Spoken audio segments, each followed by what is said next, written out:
कल का मेरा ये होमवर्क था। निम्नलिखित अणुओं का क्या निकाले? द्रव्यमान निकाले। चलो देखते हैं 1 नंबर का। यही है सॉल्यूशन नंबर 1। दिया गया अणु क्या है मेरा?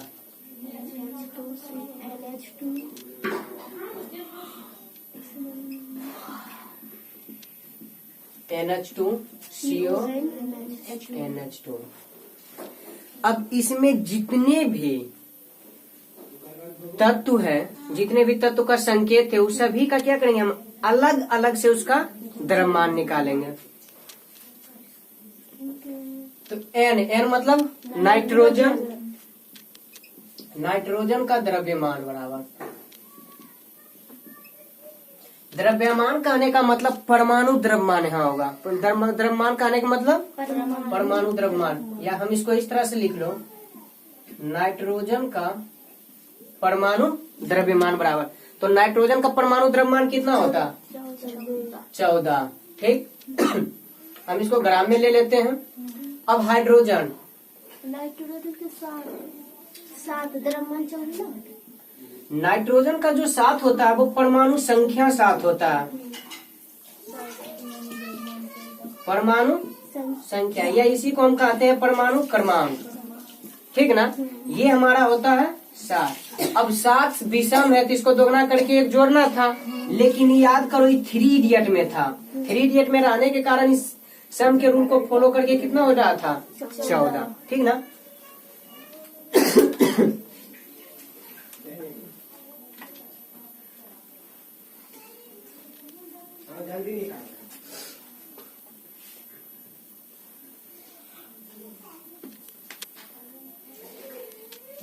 एक मिनट। नाइट्रोजन के एक परमाणु, नाइट्रोजन के एक परमाणु का द्रव्यमान 14 ग्राम।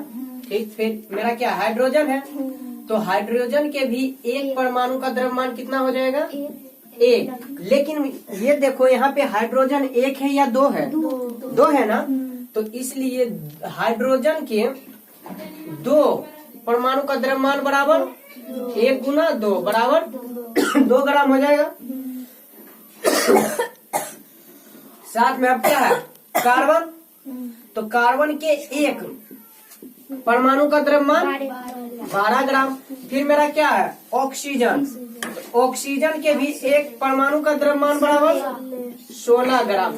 फिर मेरा नाइट्रोजन है जो कि निकाल चुके, और फिर हाइड्रोजन है जो कि निकाल, इसलिए NH2CO NH2 का द्रव्यमान बराबर, या इस तरह से लिख दो, चूंकि ये परमाणु था तो परमाणु यहाँ लिखे, और ये मेरा क्या है? अणु है, तो लिख देंगे NH2CO NH2 के अणुओं का द्रव्यमान बराबर। देखो ये परमाणु था तो परमाणु का द्रव्यमान, अणु है तो अणु का। तो देखना यहाँ पे, यहाँ 1 के बदले 2 था तो मल्टीप्लाई करके लाते थे, लेकिन इसमें क्या करेंगे? जितने भी तत्व हैं सबका केवल योग कर देते हैं, सबका। जैसे कि देखो पहले N है ना, N का कितना है? 14। तो यहाँ लिखेंगे 14 ग्राम प्लस हाइड्रोजन, लेकिन 1 नहीं 2, तो हाइड्रोजन के 2 के लिए 2 ग्राम। देख सकते हो ये सब यहाँ इंटू के रूप में भले हो, लेकिन यहाँ हम प्लस के रूप में लिख रहे हैं। फिर मेरा क्या? कार्बन। तो 1 कार्बन के लिए 12 ग्राम। फिर ऑक्सीजन, तो 1 ऑक्सीजन के लिए 16 ग्राम। अब देखो फिर नाइट्रोजन, तो 1 नाइट्रोजन के लिए 14 ग्राम।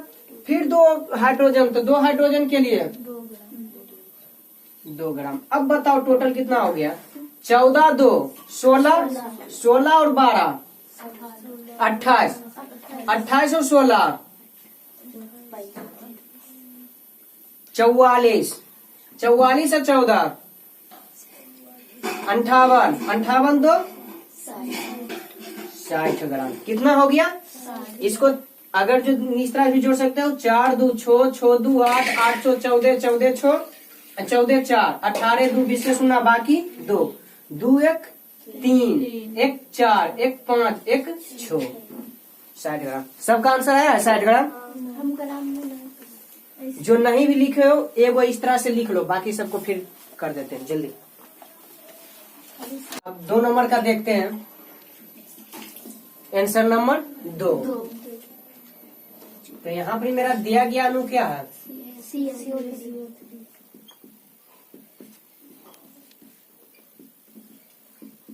CaCO3 यानी कैल्शियम कार्बोनेट।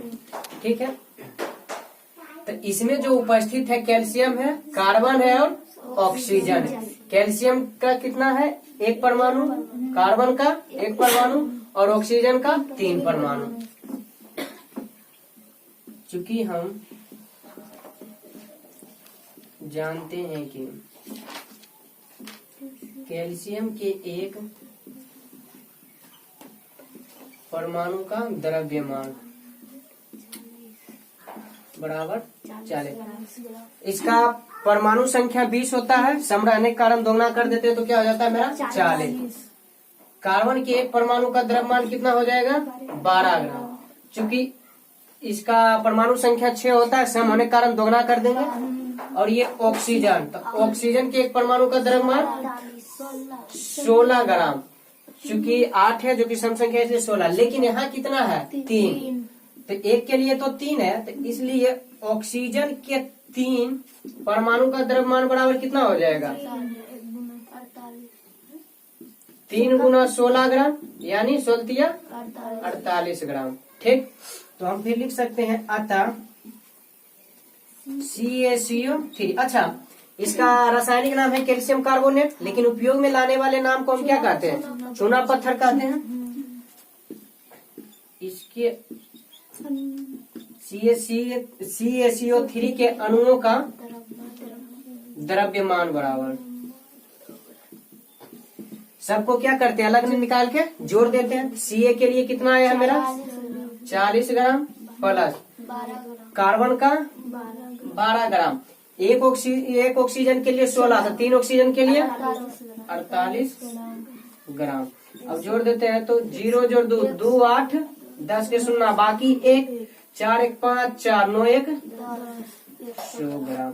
जिसका जिसका भी आया है वो क्लियर कर लो, उतार लो। तो हम 2 का चेक कर दिए हैं, बाकी सबका खुद बना लेना घर में। हम केवल आंसर सबका क्या करते हैं? बता देते हैं कितना कितना होगा। तीसरा है मेरा CaO, Ca का 40, O का 16, जोड़ देंगे तो मेरा हो जाएगा 56 ग्राम। यानी इसके लिए आंसर मेरा क्या होगा? 56 ग्राम। अगला है H2O 4 नंबर का, 1 के लिए 1, 2 के लिए 2, ऑक्सीजन 1 है, 1 ऑक्सीजन के लिए 16, तो हो जाएगा 18 ग्राम। 5वां है मेरा HCl, तो 1 हाइड्रोजन के परमाणु द्रव्यमान 1 क्लोरीन के 35, तो कुल मिला के हो जाएगा 36 ग्राम। छठा है मेरा 6H2O, तो 1 देखना यहाँ पे, 1 हाइड्रोजन के लिए 1 जोड़, सॉरी 2 के लिए 2 जोड़ 1 के लिए 16, तो यानी 18 ग्राम। और 18 इतना का 18 और 6 इंटू में है, तो यहाँ गुना करेंगे 6, तो 18 6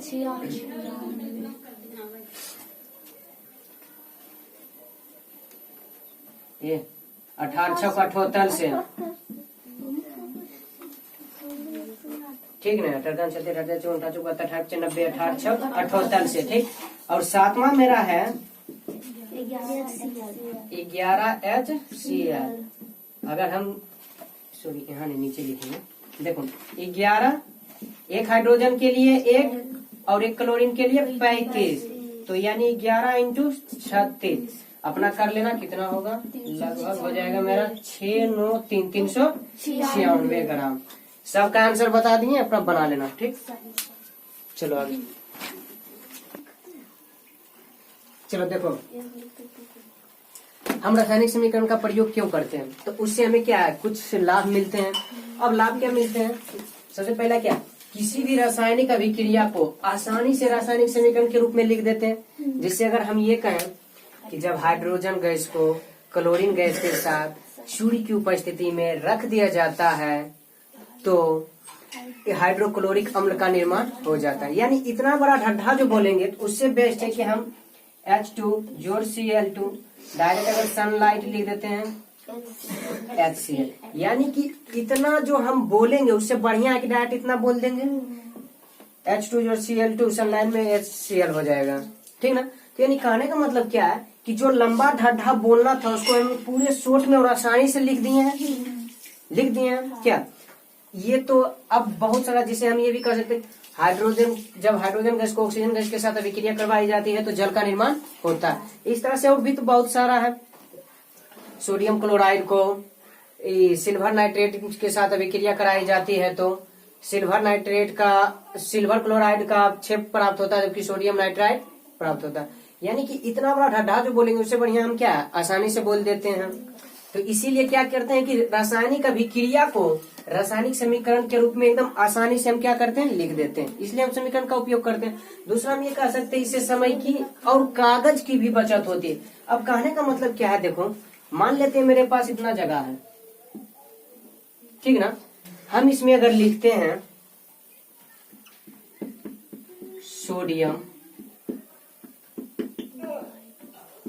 सोडियम क्लोराइड तथा सिल्वर नाइट्रेट की अभिक्रिया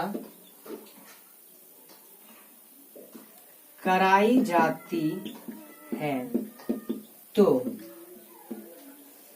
सिल्वर क्लोराइड का सफेद दही जैसा अवक्षेप प्राप्त होता है, साथ में सोडियम नाइट्रेट भी प्राप्त होता है। तो यानी उसे लिखने के लिए इतना बड़ा जगह और भी जगह चाहिए था और समय भी ज्यादा लगा। यहाँ तक अभी पूरा लिख भी नहीं पाए, लेकिन इतना में ही अगर हम उस समीकरण को लिखे तो आसानी से लिख देंगे। हम सीधे लिख देंगे क्या चीज NaCl प्लस AgNO3। जब अभिक्रिया करवाएंगे तो मेरा क्या बनेगा AgCl का सफेद अवक्षेप प्लस NaNO3। यानी कि देखो समय की भी बचत हुई, उसे लिखने में ज्यादा समय लग रहा था लेकिन इसे लिखने में कम समय। दूसरा क्या है, जगह की भी बचत हुआ, यानी स्थान का भी बचत हो गया।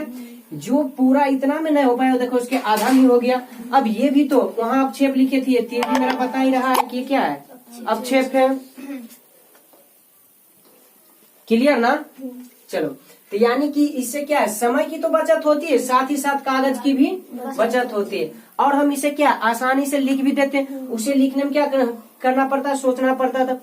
सिल्वर क्लोराइड सोडियम क्लोराइड को सिल्वर नाइट्रेट के साथ अभिक्रिया कराने पर सिल्वर क्लोराइड का सफेद अवक्षेप प्राप्त होता है तथा सोडियम नाइट्रेट बनता है। इस तरह तो उससे बढ़िया एक हम डायरेक्ट इसको क्या करें एकदम एक आसानी से लिख दिए। अगला मेरा क्या है, इससे अभिकारक तथा प्रतिफल की निश्चित मात्रा में द्रव्यमान की गणना ठीक ठीक से की। अब जैसे मान लो वहाँ सिल्वर नाइट्रेट सपोज दैट हम मानते हैं सोडियम क्लोराइड, इससे ये तो पता नहीं चल रहा है क्लोराइड 2 के रूप में है, 3 के रूप में है या Cl के रूप में है, नहीं ना। लेकिन यहाँ डायरेक्ट पता चल गया NaCl के रूप में। तो इससे हम ये कर लेंगे सोडियम का भी एक ही परमाणु है तो इसका कितना होगा 11 दूना 22 से 27 होगा, प्लस क्लोरीन का भी एक ही परमाणु है तो 17 34 से 35, यानी 5 3 8 और 2 3 5 इतना ग्राम होगा। डायरेक्ट पता चल गया ना। लेकिन सोडियम क्लोराइड से उसे पता चलेगा, जैसे कि देखो यहाँ दो चीज हम लिखते हैं सोडियम क्लोराइड और दूसरा लिखते हैं बेरियम क्लोराइड। समझ में आ रहा। देखो इसमें भी सोडियम क्लोराइड और इसमें भी बेरियम क्लोराइड, दोनों क्लोराइड ही है ना। सोडियम का Na और क्लोराइड का Cl, तो बेरियम का Ba, क्लोराइड का हम कहेंगे Cl। नहीं, यहाँ Ca का होल 2 होता है, Ca का होल 2 होता है। क्योंकि इसकी संयोजकता 1 है तो 1 है, इसकी संयोजकता 2 है तो इसलिए इधर जाकर के 2 होता है। अब देखना अगर हम ये ना लिखे तो पता चलेगा कि क्लोरीन 2 है, लगेगा, क्लोरीन का भी एक ही है ना। अब एक है तो उसके लिए भी 35 लेंगे, लेकिन 2 है तो 35 दूना 70 यहाँ लेंगे। समझ में आ रहा है, यहाँ पे 70 लेंगे। तो क्या केवल हम ये लिख दें तो इससे पता चल पाएगा मेरा 35 होगा कि 70 होगा? नहीं ना। तो इसीलिए हम समीकरण को लिखते हैं ताकि इसकी जो चाहे वो अभी कारक रहे या प्रतिफल रहे, उसकी निश्चित मात्रा हम उसके द्रव्यमान की क्या ठीक ठीक से हम गणना कर सकते हैं कि कितना है। क्लियर? अब उसके बाद क्या, इसे संतुलित करना आसान है। अब उतना बड़ा ढड्ढा लिखा रहेगा उसमें समझ में आएगा। चूंकि यहाँ तो हमको समझ में आ गया, जैसे सपोज दैट इसी को हम करते हैं संतुलित मान लिया जाए करना है इस तरह से। इसमें पता चल गया क्लोरीन 1 है तो दूसरे तरफ भी हम देखेंगे क्लोरीन 1 है या 2 है। इससे पता चल गया क्लोरीन 2 है तो दूसरी तरफ भी देखेंगे क्लोरीन 2 है कि नहीं। लेकिन केवल ये लिखे तो पता चला क्लोरीन के वो है, और जब क्लोरीन के वो पते नहीं चलेगा तो हम उसे संतुलित कर पाएंगे। तो यानी कि अगर हम समीकरण के रूप में लिख रहे हैं, समीकरण कहने का मतलब इस तरह से, यानी इस तरह से लिख रहे हैं, तो हम उसे संतुलित भी कर सकते हैं और एकदम आसानी से कर सकते हैं, क्योंकि उससे हमें पता चल जाता है बाईं ओर कितने हैं तो दाईं ओर कितने, यानी अभी कारक में कितने तो प्रतिफल में कितने हैं। समझ में आया? उसके बाद संपूर्ण विश्व, केवल हम यहाँ क्या बिहार में पढ़ रहे हैं, यानी भारत के अंतर्गत बिहार हो, भारत हो, बंगाल हो, पटना हो, उड़ीसा हो या फिर अमेरिका हो, कहीं भी जाएंगे हाइड्रोजन का संकेत H ही होगा, क्लोरीन का संकेत Cl ही होगा, नाइट्रोजन का संकेत N ही होगा। यानी कहने का मतलब क्या है कि संपूर्ण विश्व में एक ही प्रकार के रासायनिक संकेत का और रासायनिक सूत्रों का भी प्रयोग किया जाता है। यानी कहने का मतलब सोडियम क्लोराइड तुम कहीं भी जाकर के बोलोगे तो यही बोलेगा NaCl। बेरियम क्लोराइड कहीं भी बोलोगे, चाहे तुम यहाँ रहो या अमेरिका में चलो जाओ तो भी BaCl2 ही, Cl का होल 2 ही होगा। ठीक। और साथ में हम ये भी कर सकते हैं कि इसके उपयोग से रसायन साहित्य के अध्ययन करने में क्या हो गया, आसानी होती है। कैसी आसानी होती है? तो हम केवल कहेंगे सोडियम क्लोराइड, बेरियम क्लोराइड। ठीक है। अब अगर संतुलित करने का बात आएगा तो क्या हम संतुलित सही ढंग से कर पाएंगे? नहीं कर पाएंगे। इसका मतलब वो गलत हो जाएगा, यानी वो संतुलित ही रह जाएगा। वो संतुलित हुआ तो यानी द्रव्यमान के संरक्षण के नियम का भी उल्लंघन करेगा, और अगर नियम का उल्लंघन हुआ तो हम रसायन साहित्य के अध्ययन के अंतर्गत तो कर ही नहीं सकते हैं। समझ में आया? तो यानी इसी के द्वारा हम रसायन साहित्य का भी अध्ययन करते हैं और इससे क्या आसानी मिलती है। तो यानी समीकरण का लाभ, समीकरण का उपयोग हम क्यों करते हैं? तो बस यही 5-6 जो कारण है वो है। समझ में आया? ठीक। चल देख, कोई भी चीज हम करते हैं तो उसमें क्या कुछ लाभ होते हैं तो कुछ उसकी हानियां भी होती हैं। तो हम यहाँ देखते हैं कि रासायनिक समीकरण में क्या त्रुटियां यानी क्या गलतियां छूट गई है। तो रासायनिक समीकरण की क्या त्रुटियां यानी कुछ सीमाएं, कहने का मतलब क्या त्रुटियां यानी कुछ कमियां उसकी रह गई है या जो गलती। तब कौन कौन से कमियां रह गई है उसकी, हम इस पे विचार करते हैं। देखो सबसे पहले क्या कि हम जब रासायनिक समीकरण का प्रयोग क्या करते हैं, रासायनिक अभिक्रिया को उसके समीकरण के रूप में लिखते हैं, तो इसे अभिकारक और प्रतिफल का तो पता चल जाता है। जैसे कहने का मतलब कि मान लो कि हाँ हम एक समीकरण लिख रहे हैं H2 जोड़ O2 और इसकी जब अभिक्रिया करवाएंगे तो H2O बनेगा। ठीक है। तो इससे तो ये पता चल रहा है कि समीकरण यानी तीर के जो मेरा बाईं ओर होगा वो अभिकारक होगा और दाईं ओर जो होगा वो प्रतिफल। यानी अभिकारक में अभिक्रिया में अभिकारक और प्रतिफल का पता चल रहा है, लेकिन ये जो अभिकारक या प्रतिफल है इसकी भौतिक अवस्था का पता नहीं चल रहा है। भौतिक अवस्था का पता नहीं चलता। मेरा ये हाइड्रोजन गैस है, ठोस है या द्रव। यानी भौतिक अवस्था का मतलब क्या है? भौतिक अवस्था 3 प्रकार के होते हैं, ठोसीय अवस्था, गैसीय अवस्था या द्रव्य अवस्था। तो यानी कि ये मेरा H2 यानी हाइड्रोजन जो है गैस है या ठोस है या फिर द्रव है, क्या यहाँ पे कुछ लिखा हुआ रहता है उसके बारे में कि ये गैस है कि हमको याद करना पड़ता है हाइड्रोजन गैस है, हाइड्रोजन गैस है, हाइड्रोजन गैस है, लेकिन यहाँ लिखा हुआ तो नहीं रहता है। तो यानी कहने का मतलब अभी ये समीकरण से तो पता नहीं चल रहा है। यहीं पे अगर जल बन रहा है तो ये पता चल रहा है जल मेरा द्रव है, ठोस है या फिर गैस है, पता नहीं चल रहा है। जल होता द्रव है, लेकिन अगर कोई देखेगा तो कहेगा हाइड्रोजन है, ओ गैस है, हाँ गैस गैस गैस, लेकिन ये H2O गैस होता है, ये क्या होता है? द्रव होता है। लेकिन उसके लिए यहाँ पे कुछ लिखा हुआ भी है नहीं ना। तो यानी कहने का मतलब क्या है, रासायनिक समीकरण से अभिकारक और प्रतिफल का पता चलता है, लेकिन उसके भौतिक अवस्था का पता नहीं चलता है। दूसरा क्या है, इससे अभिक्रिया उष्मा छेपी है या वो उष्मा शेषी, इसकी भी पता नहीं चलता है। जैसे हम एक और अभिक्रिया मान लो लेते हैं N2 जोड़ H2, जब हम अभिक्रिया करवाएंगे वैसे ही एक उत्क्रमणीय अभिक्रिया है, इसके बाद उसका भी मतलब आ ही रहा है, उसका भी प्रयोग करेंगे कि उत्कर्मणीय है क्या वो जानेंगे। तो ये मेरा बन जाता है NH3। तो बताओ ये ऊष्माक्षेपी है या ऊष्माशोषी, ये पता चलता है नहीं ना।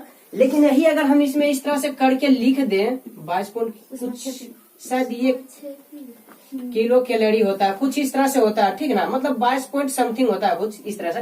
तो ये कौन सा है, ऊष्माक्षेपी। ये लिखने के बाद लेकिन ऐसे पता चल रहा है कि ऊष्माशोषी है या ऊष्माक्षेपी, नहीं पता चल रहा है ना। तो यानी कहने का मतलब इससे अभिक्रिया ऊष्माक्षेपी है या ऊष्माशोषी उसकी भी पता नहीं चलता। हम इसी अभिक्रिया को देखते हैं तो पता चलता है ऊष्माक्षेपी है ऊष्माशोषी, नहीं पता चलता।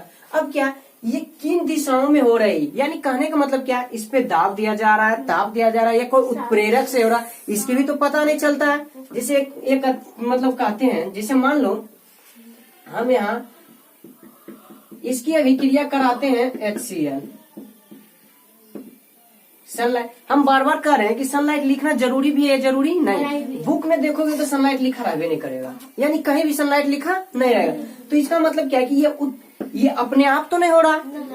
अगर जो हम इसमें सूर्य की प्रकाश के कारण ही हो रहा है ना, अंधेरे में रख देंगे तो नहीं होगा, लेकिन सूर्य के प्रकाश में रखेंगे तब होगा। तो यानी कहने का मतलब हर हाल में सन की लाइट में ही होगा, सनलाइट में होगा, लेकिन कहीं लिखा हुआ रहता है नहीं। तो यानी इससे ये तो पता नहीं चल रहा है कि इसकी उत्प्रेरक क्या है। यहाँ जो हम लिखते हैं उसी को हम बोलते हैं उत्प्रेरक। यानी कहने का मतलब ये दोनों आपस में लड़ रहा है, ये है और ये, अभी दोनों बीच लड़ाने का काम कौन कर रहा है, सनलाइट। यानी चुगल, जिसको हम निजी लाइफ में चुगलखोर बोलते हैं। तो ये चुगलखोर का पता नहीं चला इसमें चुगलखोर कौन है।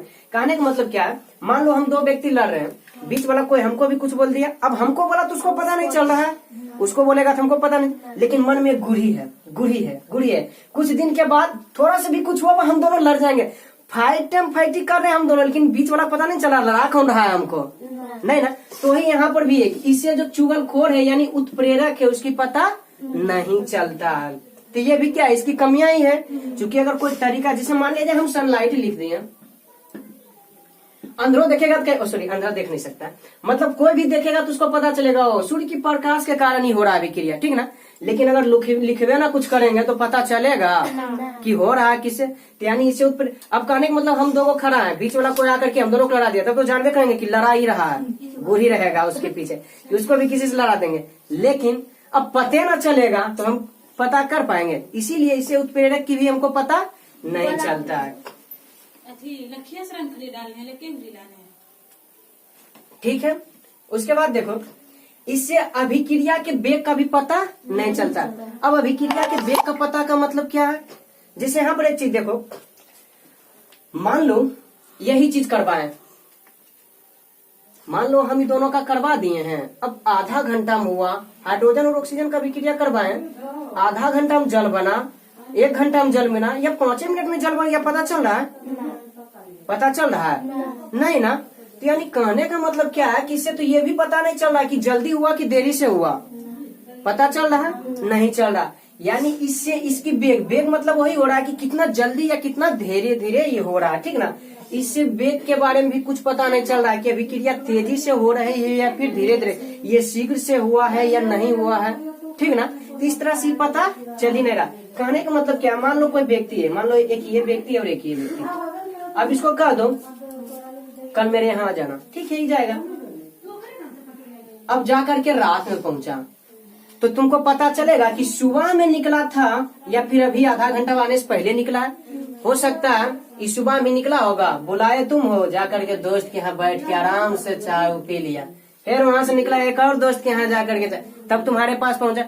या हो सकता है कि निकलवे ना किया, झूठो कॉल कर, हाँ रास्ता में, ऐसे भी फोन पर देखते हैं ना, कहा हाँ यहाँ पे रास्ता में है, रास्ता में। हो सकता है पूरे दिन शाम को निकला हो तब पहुंचा, यानी इसी पता तो नहीं चला कि कितना जल्दी आया कितना देर से आया। तो यही है कि इससे अभिक्रिया का वेग का भी पता नहीं चलता, ठीक। उसके बाद ये अभिक्रिया विस्फोटक है या नहीं इसकी भी जानकारी नहीं मिल पाती। अब कहने का मतलब क्या है ये समझना, मान लो हम इस तरह का एक स्विच है, टिप दिए पंखा या फिर ये टिप दिए बल्ब जल गया, अब इसी में बम सेट रहे हैं, हमको यहाँ से पता चलेगा कि यह टिपेंगे तो बम फटेगा, पता तो नहीं चलेगा। तो उसी तरह का है कि अब मान लो कोई अभिक्रिया दे दिया करवाने के लिए, अभिक्रिया तो हम करवा देंगे, अब हमको पता नहीं विस्फोटक है या नहीं, अगर करवा दिए अब विस्फोटक निकल गया तो पता चलेगा ये जो शकल है ना, एक बड़ा 4-5 वो बना हुआ निकलेगा, लेकिन वो विस्फोटक नहीं है तो कुछ नहीं होगा। यानी कि अगर हमको पता चल जाए कि अभिक्रिया विस्फोटक है तो हम उसे सावधान होकर के करेंगे। तो यानी कि इससे पता ही नहीं चलता कि अभिक्रिया विस्फोटक है या नहीं। तो ये भी इसकी कमियां, ये कमियां की बहुत बड़ा कमियां। सब सोच लो विस्फोटक निकल गया तो जो करेगा वो सीधे ऊपर जाएगा। उसके बाद इससे ये भी पता नहीं चलता कि अभिकारक कितनी मात्रा में खर्च हो रहा है। अच्छा एक बात बताओ, यहाँ पता चल रहा है अभिकारक 150 मात्रा में खत्म हुआ, 500 की मात्रा में खत्म हुआ, 2 किलो की मात्रा में खत्म हुआ, पता चल रहा है। और इसको अगर होगा भी हम द्रव्यमान निकालेंगे, लेकिन इससे तो पता नहीं चल रहा है। चल भी रहा है इससे पता। तो यानी कि इससे हमें इसमें कितना खर्च हुआ या जल में कितना बना ये पता नहीं चल।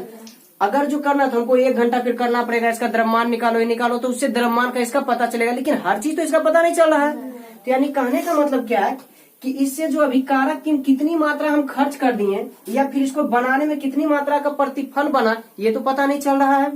अब कहने का मतलब एक चीज और देखो, यहाँ पे मान लो ये कपड़ा लिए सीने के लिए, अब कपड़ा सीते रहो दिन भर में उसको सी दिए हो, अब दिया कोई 150 रुपया, तो तुमको फायदा होगा कि घटा? घटा, क्योंकि कम से कम तो एक दिन का मजदूरी 300 रुपया, हम दिन भर किए और 150 रुपया लगाती, फायदा है कि घटा ये तो पता नहीं चला। यानी कि वो कपड़ा पूरा फटा हुआ था और सीधे पॉलिथीन में लाया, हमको दे दिया और हम ले लिए। कितना? हाँ जाओ 150 में कर देंगे, क्यों शर्ट है। हाँ वो एगो शर्ट में एक धारा मतलब एक और हमको सिलाई चलाना है या पूरे शर्ट में सिलाई चलाना है, जब तक नहीं चलेगा तब तक हम उसका कीमत तय कर सकते हैं नहीं। तो यही चीज है कि इसमें हम बना रहे हैं अभिक्रिया, मान लो कि हम अभिक्रिया बना रहे हैं, या फिर यही सोच लो 10 रुपया लेके मार्केट जाओगे, तुमको कोई चीज लेना है, अब उतना में वो होगा या नहीं ये जब पते नहीं चलेगा तो तुम जितना मात्रा में जा रहे हो उतना ले लोगे। नहीं पता चलता था मुझसे ज्यादा रुपया ले जाते हैं कम, लेकिन सटीक तो नहीं लेके जाते हैं। तो यानी कि पता रहेगा तभी तुम कोई भी चीज का सटीक हो सकता है, कभी घट भी सकता है, कभी बढ़ भी सकता है। तो यानी कि इससे अभिकारक और प्रतिफल की मात्रा का पता नहीं, जो कि ये सब क्या है, इसकी कहीं ना कहीं त्रुटियां है ना। क्लियर हुआ है या इसको फिर से करें? याद करके आना।